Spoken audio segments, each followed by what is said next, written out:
Bagaimana agar hijrah ini istiqomah? Yang pertama, selalu berdoa kepada Allah Subhanahu wa taala dari diri sendiri. Doa ini bermanfaat untuk kita. Karena Rasulullah SAW pun berdoa. Apa salah satu bentuk doanya? Ya Allah, sabbit qulubana ala dinika ya Allah. Ya Allah, berikan kami ketetapan. Ketetapan itu artinya berdiri tegak di atas sunnah-sunnahmu. Rasulullah SAW pun berdoa. Padahal Rasulullah SAW itu sudah dijamin surganya, sudah diampuni dosanya. Nah, kita ini dosanya bertambun dan baru belajar untuk hijrah, berpindah. Maka tetap berdoa kepada Allah Subhanahu wa taala. Allahumma tsabbit qulubana ala dinika. Ya Allah, tetapkan hati kami di atas agamamu. Kapan berdoanya? Setelah sholat bisa. Ketika sujud bisa. Kapanpun doanya, terutama doa-doa yang mustajab. Ketika mendengarkan siyakudik, ayam berkokok, ketika tahajud, ya, berdoa kepada Allah Subhanahu wa taala. Setelah kita berdoa kepada Allah Subhanahu wa taala, yang kedua, carilah teman-teman yang baik. Dalam sebuah mahfuzat yang kita pelajari dahulu, ya, sebuah hafalan perkataan para ulama, jalis ahlas sidqi wal wafa. Duduklah kalian itu dengan orang-orang yang sidq, orang-orang yang jujur, wal wafa, yang selalu menunaikan amanatnya. Jadi kita itu memerlukan seorang teman dalam berhijrah, maka diperlukan lingkungan. Dan lingkungan ini didapatkan ketika kita bersama-sama dengan mereka. Maka duduk bersama mereka, bersamai mereka dalam hijrah kita. Bahkan dalam sebuah hadis Rasulullah SAW itu pernah menyebutkan, barang siapa yang berteman dengan penjual minyak wangi, maka dia akan mendapatkan wanginya. Wangi itu akan muncrat ke kita. Dan barang siapa yang berteman dengan yang tukang pukul besi itu, maka percikan apinya itu pun akan muncrat ke kita. Kita akan mendapatkan efek dari situ. Maka perbaiki lingkungan kita.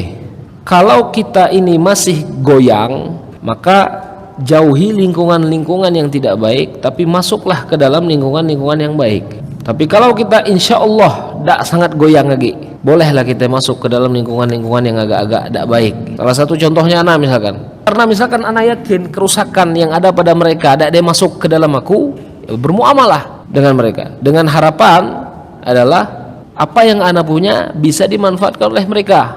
Itu kalau kita memang sudah yakin kita itu tidak goyang lagi. Bukan berarti ketika kita hijrah semua harus ditinggalkan. Tidak, ya. Tapi tetaplah bermuamalah dengan muamalah yang baik. Maka lingkungan kita diperbaiki. Cari teman-teman yang bisa untuk menjadi pegangan kita dalam hijrah kita. Kawan-kawan, terutama kawan-kawan yang bisa untuk diajak diskusi, yang bisa diajak untuk bertanya. Itu yang kedua, carilah teman yang baik. Kemudian yang ketiga, cara istiqomah dalam hijrah itu adalah pelan-pelan. Dan jangan pernah merasa ujub. Tahu tak ujub? Ujub itu membanggakan diri. Oh, akulah hijrah lalamai. Ini yang bahaya, ujub ini. Pak Kiai dulu pernah ngasih tahu, ya, syarat masuk pondok pesantren itu ini harus merasa kosong otak ini. Kalau otak ini merasa penuh, ilmu itu tidak bisa masuk. Orang hijrahnya baru berapa poin saja, tapi dia sudah merasa penuh, maka ilmu-ilmu yang lain itu tidak akan mau masuk ke dalam hati dia. Bahkan Rasulullah SAW itu dalam mendidik para sahabat itu pernah tidak langsung digas sekali. Ketika mengajak kepada tauhid saja itu 10 tahun. Kemudian diajak untuk sholat. Setelah itu turun ayat-ayat untuk tidak minum minuman keras. Bahkan ketika Rasulullah SAW itu mengajak untuk meninggalkan minuman keras, Rasulullah SAW sendiri pernah diremehkan oleh pamannya Abbas. Rasulullah SAW langsung gaspol, macam mana? Dicambuk langsung ini pamannya. Karena orang yang minum khamar dalam Islam itu apa hukumnya? Dicambuk.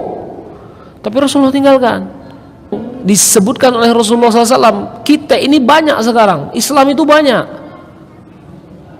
tapi isinya kosong.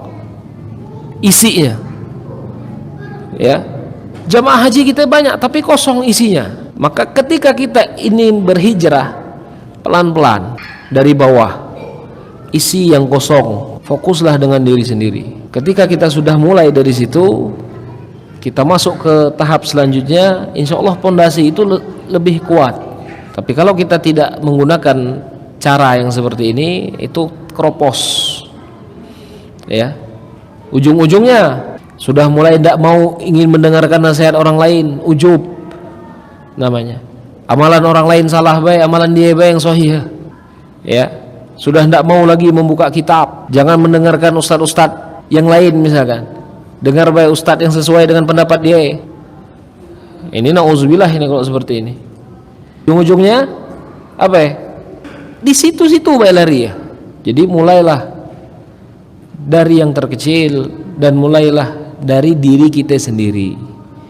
Kemudian banyak doa kepada Allah Subhanahu wa taala agar kita tetap istiqomah di jalan Allah Subhanahu wa taala. Itu ya.